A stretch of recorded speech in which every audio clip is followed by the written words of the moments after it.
All right, welcome to Photo Organization and Preservation. Where do I start and why? Today is part one. We're going to be talking about organizing and decluttering, which is great on its own, but we're going to talk about their surprising benefits as well. I thank you for joining me. Cindy, sorry, I'm still letting people in. Cindy, who is, I think, here, maybe she's not here yet, but requested this class. And this is something that I've been talking about and writing about and teaching people for several years. And it was fantastic to have this chance to put it all together in one sort of cohesive plan. So thanks to Cindy for requesting it, and thanks to you for coming, so I don't have to just talk about all this exciting stuff that I found by myself. So, all right, we are going to get started with organizing and decluttering and their surprising benefits. Please feel free to take notes. We're going to talk about a bunch of stuff today, so take some notes.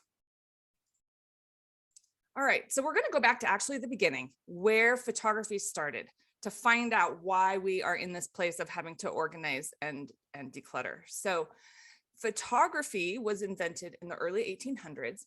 And at that time, people were basically lucky to get a photo of two of themselves and their loved ones during their lifetime. Regular people didn't own cameras, photographers did. And so they weren't, super common. The first photos were printed on glass. They were later printed on iron. And photos actually didn't become very affordable until about the 1850s. So in the 19th century and in some of the 20th century, it was actually a good idea to just keep all the photos you took because you didn't have that many of them. But as you know, that's not what happens now. 21st century has brought us some fantastic things and a few little photo problems as well. We have affordable cameras. We have cameras on our phones that are in our pockets or our purses every day, which is, as you know, is a double-edged sword. I never say anymore, oh, I wish I had my camera, because I do. But that can also mean that I take a bazillion pictures. This is a fun fact. Every 2 minutes, we take the same number of photos that were taken in the entire 19th century. So from all this, I want you to know that it's not you. All right. We literally have more photos right now than we know what to do with. We sometimes even have more photos than we can look at. And so what happens now is that photos get lost when we have too many. So this becomes our 21st century problem. So the solutions, if 21st century solutions to the 21st century problems, are what I would sort of categorize into these 4 parts: decluttering, prioritizing and choosing, organizing, and then storing and preserving. I really wanted to talk about storing and preserving in this same class, but we're going to talk about that in the next class. I'm not sure we'll have time today. So we're going to today focus on decluttering, prioritizing and choosing, and organizing. Now you'll see my little asterisks right there. Decluttering and prioritizing are kind of a 21st century thing. They're a 21st century solution, because these days it becomes imperative to keep what's worth keeping and be okay not keeping what isn't precious, right? Because it's the 21st century and not the 19th. Now, something that I want you to keep in mind, and you can write this down if you're taking notes, your photo solutions might look different than mine. There's not one tried and true approach that works for everyone.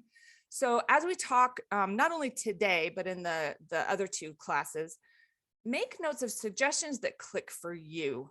Oh yes, I have this problem. This would be a good solution for it. Because like I said, what works for me may or may not work for you.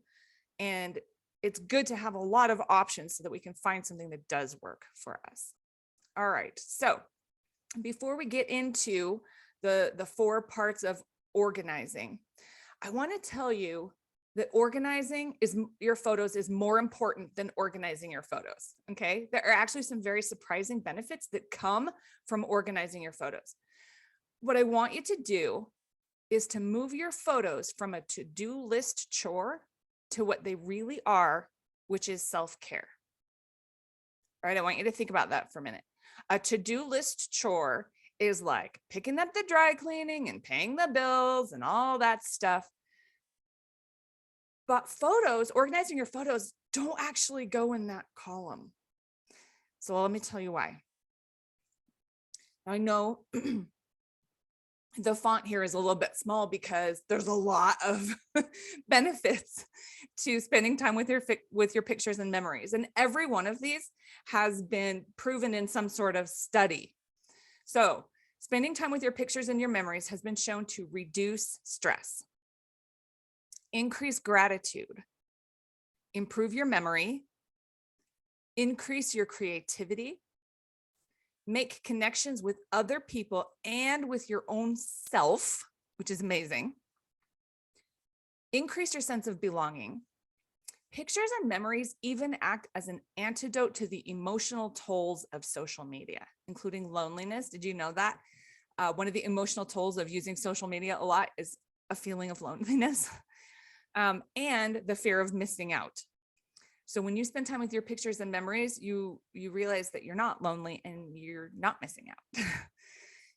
Spending time with your pictures and memories has also been shown to contribute to healing and coping. That has been a personal benefit for me. I wish I had time to tell you about my healing story, about when my mom passed away and what I did with her pictures and memories about that and how it healed me. Ask me later if you want me to tell you. I wrote a blog post about it, and I'd be happy to send you a link to it. Spending time with your pictures and memories has also been shown to create perspective. And this is one of my favorites, increase your mood by 11% and increase your relaxation by 22%. That's when compared to other common things that we do to try to be happier or boost our mood, like eating and drinking and watching TV and listening to music and stuff. So that's pretty amazing. And this is why I say to not look at organizing your pictures like a to-do list. It's not like paying bills. You should look at organizing and spending time with your pictures and your memories as self-care. It should be one of the things that you go to when you're like, wow, I really need a break from life. Let me spend some time with my pictures and memories. And this is why. All right. So taking off on that last fact, it increases your mood by 11% and relaxation by 22%. Incidentally, eating chocolate in that same study was shown to only increase your mood by 8%. So our takeaway from this is that pictures and memories make you 10 times happier than chocolate. So I feel like this is a really important thing to know. Anyway, so just remember that photo organizing shouldn't feel like a chore. It should feel like you taking care of yourself, you finding a little way to boost your mood and be happy and reduce your stress and feel good. So let's get started so you have better access to your pictures. So the first of the 4 steps that we're going to talk about today is decluttering. So, okay, let's start with clutter. Before we're going to declutter, what is clutter? The definition of clutter is to fill or litter with things in a disorderly manner. Now, this doesn't mean that your clutter is junk or unimportant. It just means that there's a lot of it and it's unorganized. So to declutter means to arrange and or pare down what you have so that there's not as much of it, and then organize it. Let me check and make sure we don't have somebody waiting to get in because I thought I heard a little beep, but I did not. Okay. All right, so we're going to start with decluttering. So let's talk about decluttering just a little bit. Here's how to declutter. First of all, start with getting rid of the obvious garbage. Okay. You've got blurry photos of people's fingers, right? Screenshots you accidentally took and saved. I've been doing that a lot lately. I don't know why.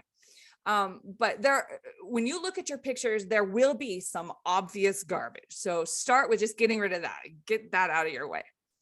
The second how to decluttering is to get rid of duplicates. In the 1900s, we did not have a lot of duplicates, but today we do. So if you have what you might call day at the park versions 1 through 20, most of those pictures are probably basically the same. So it would be smart, so you don't have 20 pictures to deal with, to just pick a couple of your favorites. Now, I want to mention that not all photos can be decluttered or pared down. If you have 12 photos of your grandmother, you're going to want them all. There's no decluttering probably that needs to take place in there. And I will include blurry photos in that. If you have a picture of your grandmother holding you as a baby and it's blurry, you might still want to keep that. That doesn't mean it's obvious garbage just because it's blurry. So again, you are going to know better what applies to which photos than I will by just giving you these sort of blanket statements. But generally speaking, start with getting rid of obvious garbage and get rid of duplicates. See what you've got, maybe a little too many of. All right, now here's a thought about getting rid of photos. All right, if you have a hard time actually deleting a photo, consider making an extra photos folder that's kind of the garbage that maybe you're not sure if you want and you're not sure if you want to throw away and you don't maybe have the guts to throw it away. That will become kind of a junk drawer of photos, but it's okay to have one of those if you need to, as long as you have the storage capability. If you have a place to put them, you can certainly do that if actually deleting a photo seems hard to you. I had a person tell me that once. She told me that she had like a terabyte's worth of photos. And this was a while ago. This is before you could even get a computer that had a terabyte's worth of memory. This is probably 5 or 10 years ago. And I was like, wow, how she wanted advice on what to do with it. And I was like, well, you might need to like go through and pick some favorites. And she was like, oh, I could never do that. And here's what I thought. If you've taken too many pictures to manage, you're not seeing them again anyway, right? She never looked at her terabytes worth of photos because she was so overwhelmed by it. So why is the idea of deleting some so scary? They're kind of thrown away already if you can't look at them, right? So again, just something to think about. So after decluttering, step 2 is going to be prioritizing and choosing. Think about it this way. So photos, I think in the 21st century can be a little like all that adorable homework that a first grader brings home, right? It's wonderful and it's special, but you don't have room in your house to keep everything. So you, or maybe your first grader, has to prioritize and choose, right? You've made 1,000 art projects this year in first grade. Which ones are your favorites? So when you do that with photos, the good news is that you get to choose what photos are most important to you, and you're the one who's going to know that. So here's how to prioritize and choose. If you take a lot of pictures, well, first of all, you could consider not taking as many pictures. That's something that I try to do. Do I actually need to preserve this moment on film or not? But if you take a lot of pictures, consider which ones you need. Which ones you love, which ones you truly would be sad about never seeing again, which ones are the classics or the must-haves. Keep those and then pare down the extras.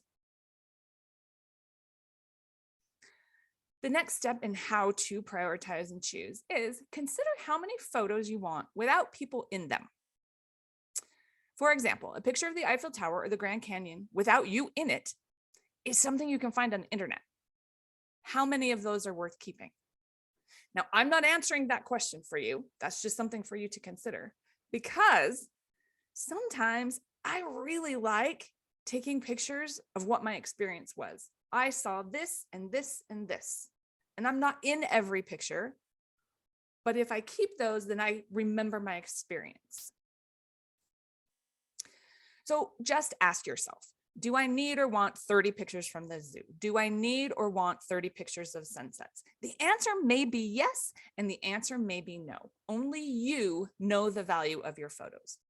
But ask that question to yourself. Do I need this? Do I want this? I don't know, but you do. Step 3 in organizing is to organize. And so we're going to talk about organizing both printed and digital photos, because you kind of organize those a little bit differently. There is also, of course, an option to digitize printed photos, right? To make them digital. You do that by scanning them. It makes them easier to share, and it also gives you a backup of the original.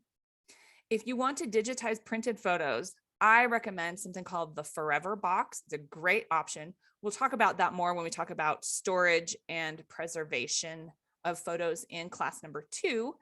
Or you could just email me for information if you don't want to wait. That's fine too. So you can jot down my email there. So anyway, you may have printed photos that you have, inherited from a parent or a grandparent, or whatever, old photos, old family ancestor photos or whatever. Or you may have digital photos, or you may have both. So that's why I wanted to talk about both of them. So both of these are from my experience. So I want to share what has worked for me. And like I said, take some notes about what you think. Oh yeah, maybe I should do it that way. All right. So organizing printed photos. First of all, so say you've got a box, right? A box of photos, or 5 or whatever you have. First, choose a place to organize where you can spread out. I did this in my study recently when my mom left me with 3 boxes of photos and mementos and various things that were special to her throughout her life, right? So I had these 3 boxes and I basically needed a room for it. So I did this in my study. You could do it on a dining room table or something too, but you need some space if you have printed photos. Second thing is just glance at the photos and see what you've got. What are we dealing with here, right? Do you have ancestor photos? Are these photos decades worth of family photos? Are they photos of just one person or one event, right? Just so you kind of get an idea of what you've got, what you're dealing with. Next, get containers for each decade that you're dealing with. You could get shoe boxes or plastic containers or just anything. They don't have to be anything special because this part is just temporary. You're just sorting them out. You're just organizing them. You're not storing them securely and safely yet, right? This is just the organization part. So it doesn't have to be anything special.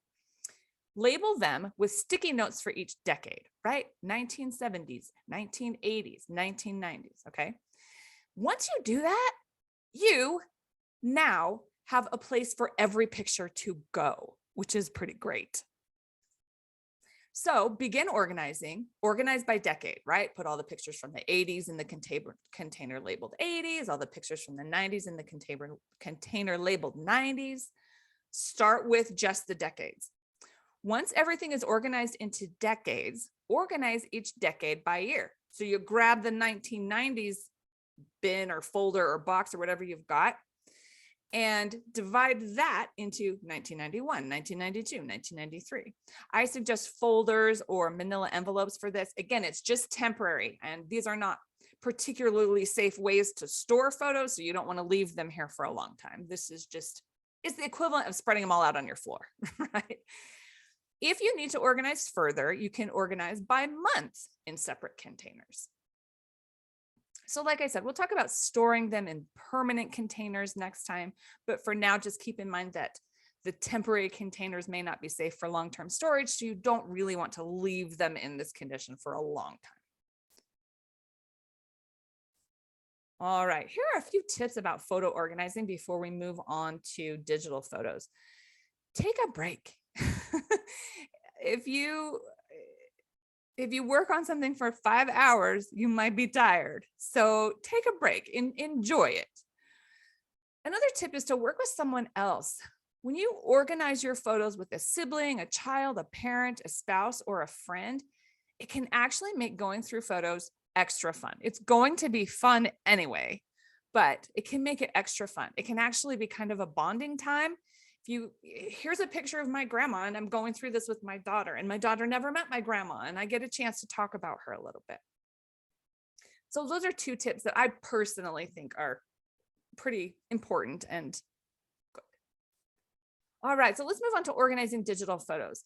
Again, this is my experience. I've found that this works extremely well for me.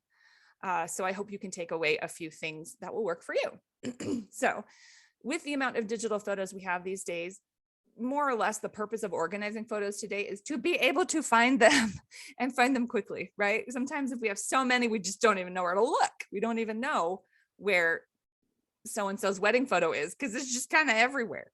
So when we organize digital photos, we can actually find them. So my recommendation for organizing digital photos is a chronological system. Kind of like I mentioned before, the 1980s, the 1990s, the 2000s, et cetera, et cetera. Some people like topical systems, like organizing into Christmas and vacations and stuff like that. But I personally find a chronological order easier because I've only been alive for so many years, right? There are only so many years. I only organize by year and month.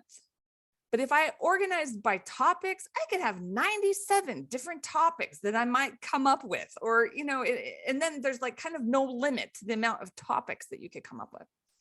With chronology, a chronological order, I already know where every picture goes. I don't have to think about it and I don't have to decide. Is that one a vacation one or is it Christmas? I guess it was kind of both. What do I do with the pictures that are kind of both, right? If I have a Halloween 2018 photo, I already know where it goes. It goes in the 2018 folder in the October subfolder.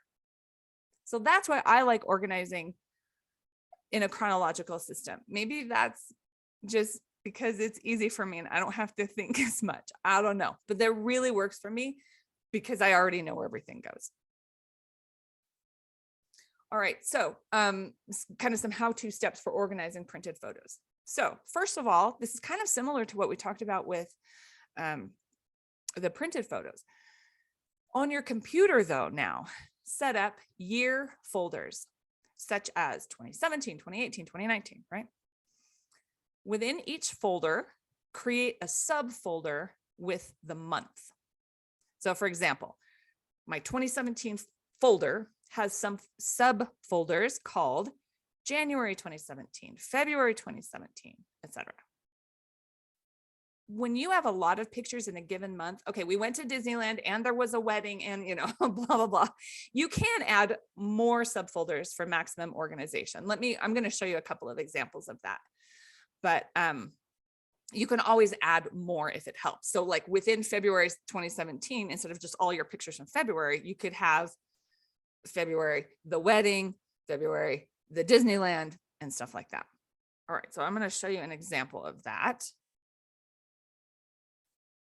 These are from my actual pictures. All right, so here is literally my 2017. So you'll notice I've got January and February, and they're not all in order because your computer will automatically alphabetize them, right? So April's going to come first. But then I had a couple other things that I was kind of working on. We were doing some home improvement throughout the whole year, and I kind of wanted that in one place by itself because I'm going to put that in my scrapbook at the end of the year after we've done it all, right? So you can see I've got a few extra things, but generally speaking, here I've got one photo or one folder for every month of the year. Next, I'm going to open now the July 2017 folder for you. Look up here at the left at first. I've only got two folders in there. One was 4th of July and the other one was a trip that we took that was only a week long, but we took about 1,000 bazillion pictures. So now within this folder, this is our trip. So I've divided it by day. These are all the pictures we took on day 1 when we hiked the mountain, number 2 when we went to this place, 3, et cetera, et cetera, et cetera, right? So this is an example for you of how you can further use subfolders, right? So we started with 2017, then we went to July 2017, but because I had so many pictures, I put extra folders in my July 2017. All right, so a few tips on photo file names, digital photo file names. So as you may know, digital photos are named by number. Sorry, let me start over. Digital photos are named by number in the order they were taken on a specific device, such as IMG-1234, right? Photos taken on my phone they'll just all be in order numerically like that. Photos taken on my camera will be in order numerically different numbers, right? But in order. So leaving the digital photo files named what your phone or your camera assigns them will leave them in chronological or numerical order, right? You keep them in order if you don't change the file names. It is possible to change file names of photos, but I suggest that you don't unless you are a metadata guru. And here's why. Renaming photo files takes them out of chronological order. It may make them more difficult to find, particularly if you don't remember what you called the photo. So let's say that this photo over here is a picture that I took and my phone or my camera, I named it IMG-1234. If I want to go in and rename it Brothers or Sam and Joe, August 2021, or Joe and Sam, August 2021, I could. But what if I can't remember what I called it? Or what if I can't find it because I couldn't remember, whatever. If you leave the file name as it is, it just keeps it in chronological order. I'll mention something about metadata here in a minute if that is your thing. Not using metadata keeps it a little simpler. So, okay.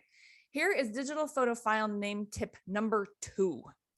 If you get photos from multiple sources, you actually might want to rename them so that they still show up chronologically in your organized folder. So let me give you an example of this. This is a picture that I took on my phone. Let's say that my phone called it IMG 5678. At the same beach, at the same time, my husband took this picture. Because that was on his phone called it IMG 2468. All right. He shared the picture with me. When I go to organize that on my computer, it's going to be out of order, right? This number comes way before this number. So my computer is going to think, oh, that was taken a long time ago, when actually it was taken at the same time. So when I'm organizing all my photos, and I'm adding in, the 3 or 4 that my husband's giving me, I actually will change the name of the one that my husband is giving me. So if this one is called IMG-5678, and this one was taken right at the same time, right after it, to make it fall in line chronologically with all the other pictures that I'm organizing from my phone on my computer, I would rename it 5678A. And then it will fall in line chronologically, and I'll be able to find it. It'll still be in the little folder that says whatever, December 2021. So let me show you kind of an example of that. So this again is my July 2017. I took most of these pictures on my camera. My daughter tends to take a lot of pictures, particularly selfies, which are adorable. I'm terrible at selfies. So I really like getting pictures from her. So I took all these pictures, and then she sent me some. Oh, that's a little lizard. You can't even tell that that's even a worthwhile picture, but that's a little lizard.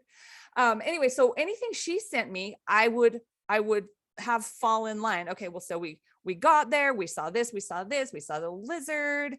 And then she took this picture before we went on to this section of the area. So I will add 1920. So here's 1921. She must have sent me the lizard picture. So I named it 1921A.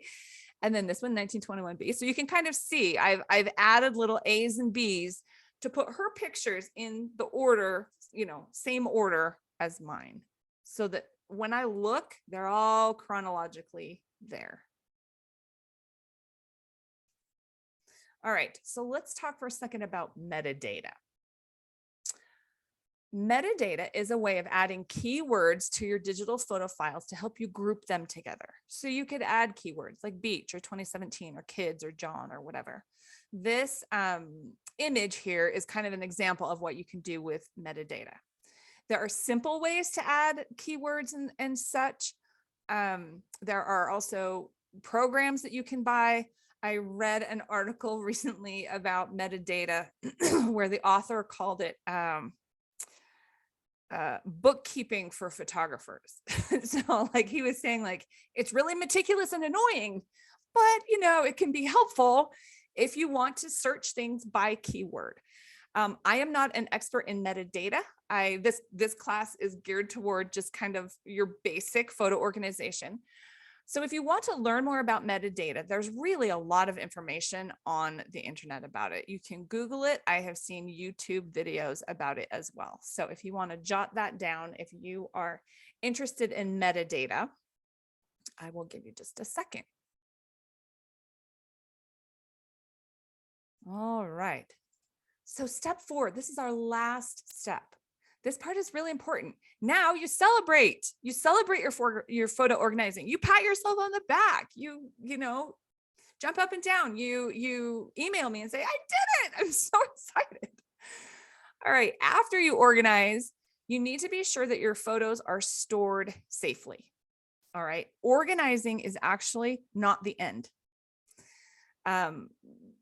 Because right now where we've left it, you have photos all over your floor or your table, right? You have the printed photos all over your floor or your table, and you have some photos in your computer in folders, which is fantastic. And that's why you're patting yourself on the back. It's just not the end. Once they're organized, they really have to be stored safely. So we're going to talk about storing and preserving photos next time, because storing and preserving aren't actually the same thing. Sometimes we use those words interchangeably when we talk about pictures, but they're actually quite different. I'm really excited to tell you what I've learned about that. It's pretty cool. All right, so today, here's what you've learned: decluttering, prioritizing and choosing, and organizing. How to kind of make it so that you can find your photos, you know where they are. Next up in the series, part 2 is in 2 weeks. We will talk about solutions for preserving and preserving and storing photos and memories. And then 2 weeks after that, we'll talk about strategies for consistency. We have great goals. How do we actually do this? I have 10 really great ideas for consistency. So before I open it up for questions, I want to make sure that you kind of can get in touch with me. I have a blog all about photos and memories. I want to say it's full. I want to say it's full of information. And that's because it's 11, 12 years old or something. So I've been posting stuff in there for a long time. There's a lot of organizational information and stuff like that. If you visit the blog for the first time, there will be a little option pop up to sign up for the Photo and Story Treasures monthly news that I send out. And you can always do that if you would like. I know I gave you my email address before, but if you would like specific information or have questions or anything, make sure you jot that down. I'm also on Instagram, Facebook, and YouTube. So if you're there, come visit. The Facebook group is nice because you can ask questions, and that's someplace where you could you could post and say, I did it, I organized my photos, and we'll all celebrate with you. The Facebook page is more just kind of, general information. You can certainly interact there as well, but most people don't. And YouTube, I do have a YouTube channel, but I want to change its name. So, and Facebook or YouTube is making me wait to do that. So I will, by next time, have a new name for a YouTube channel. Anyway, so that is it for today. I would like to know who has questions. I want to make sure we have a few minutes for questions.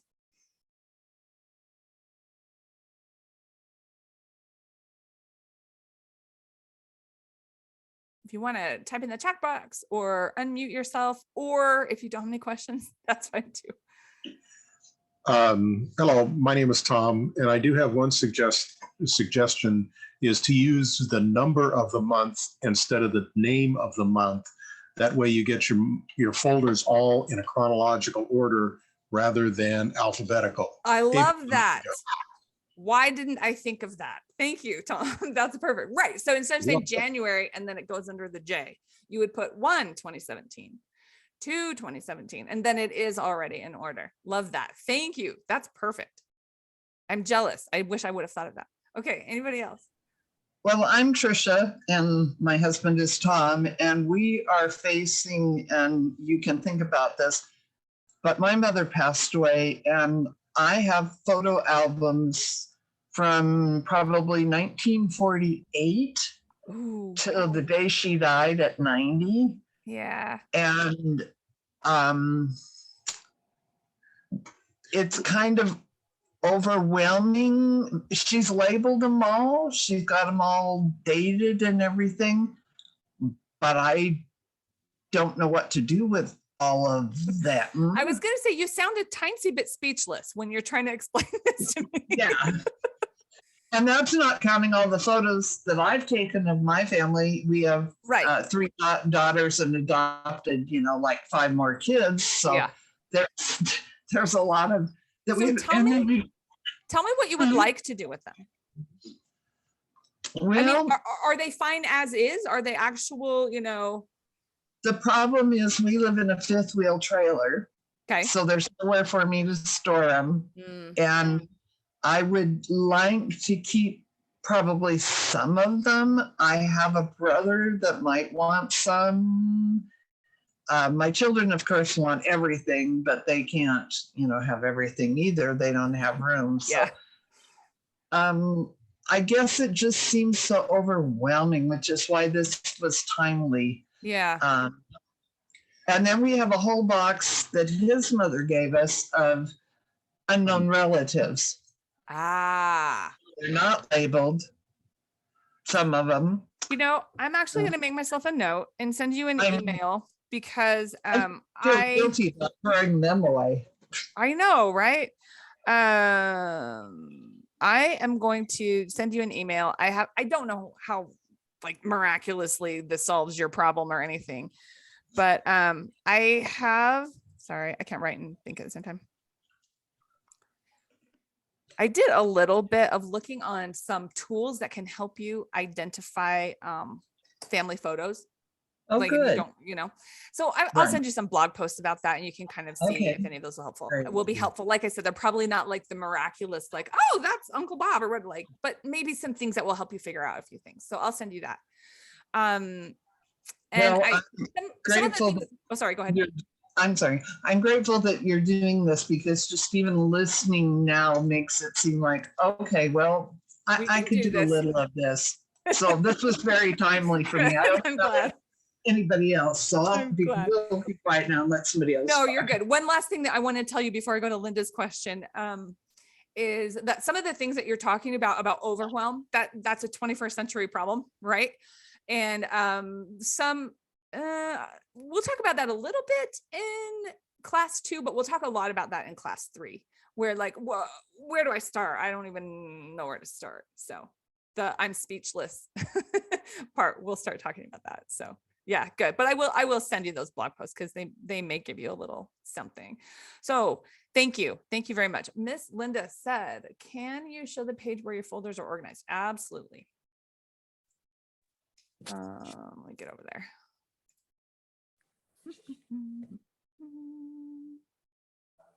Let's see. Did you want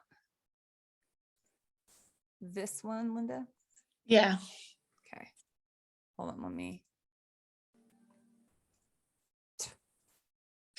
Sorry, my my PowerPoint is not catching up with me on the slideshow. So just a second here. There you go. Okay. So is that the slide, Linda? I want the one where there's all of the different ones. Well, I want that one, but I also want the one where there's all the different things for the year. Okay. Yes. Okay. I think that's the previous one. So are you done with this page? I can move back to the previous one. Okay. Yeah. This one too. Yeah. So that one, and like Tom said, I could put the numbers, like January would be 1 and stuff like that. So it almost might work to put a 1 in front of the January and then I've done that before. 7. Like on this one, I did 1 Quandary Peak, 2 Green River and Peaches, 3 Goblin Valley State Park, solely because I wanted them to go in that order. I didn't want them to be alphabetized. Arches would have been first. It's what we did last. So yeah, you could keep the name and put the number. Yeah. Okay. I kind of have the similar problem to what she has, is where I've inherited a bunch of photos and I'm feeling very overwhelmed by it and how to start with it. Yeah. Just thousands of pictures that I need to do something. And I think what I'm leaning, I I'm leaning to putting the actual photos in a scrapbook, Yeah, a real scrapbook, and then also having them scanned and digitize. digitized Mhm. so that I can make another scrapbook that's a digital scrapbook so that I can print more than one of them, and also Okay. kind of as a backup. Yeah, yeah, I Um, like that. Is that what you would do with those actual photos? Or I kind of think I want to do that because then I have the photos organized Yeah. into an actual book so that the real Right. photos are in something, Yeah, and then have it digitized. And yes, I need to figure out a way to, what's the word for it? How to make, kind of how you have this label for your family pictures, yes. but somehow to do it with my family history pictures. Do I yes. do it by, I don't want to do it by decade. I need to do it by ancestors last either. Yeah, I don't know. I I've don't know done if I that. should do it last name and then first name so that all the like same last name are together. Are you going to talk about something like that? How to organize I that? wasn't planning to, but that's exactly why I opened it up for questions, because I knew there'd be something that I didn't think about. So I'm glad you Yeah. asked. So I have done that for my ancestor photos, because ancestor photos are not like this. They're not They're like, not. oh, I have 1,000, right? Right. Ancestor photos are like, I have 3 of that ancestor and 1 of that ancestor, and that's it. Or maybe, yeah. And so, So I have maybe- done exactly what you're talking about, Linda. I have a folder called ancestors on my computer, and then I've scanned them all in. But I have like ancestors on my mom's side, ancestors on my dad's side, and then kind of subfolders from there. And I've named them last name, first name, so I can find them. Can you show me that, or when we get to that section, you show me how that's organized? Yeah, sure. Why don't I turn off the recording, and then I can show that to you, and anybody who wants to stay and see that can. Do we have Okay. any other questions before? And Ruby, I just saw your chat. Yes, I will send you that email as well. Any other Yeah. questions that we can cover Send before we me look at the email ancestors? too. Okay. This is why I keep sticky notes right next to me. I know Lisa Louise Cook did a book on and did a class at Roots Tech about figuring out what photos, what they are. Yeah. That's kind of similar to what I drew from a few other like professional people who know what they're talking about. I drew from that to write a couple of blog posts. So it sounds kind of similar. So, all right. Well, if there are no more questions, I'm going to turn off the recording, and then I'm going to walk through my computer to show about how I organized ancestor photos. Sound good? Any last questions? All right. Well, thank you all for attending, and I look forward to seeing you next time.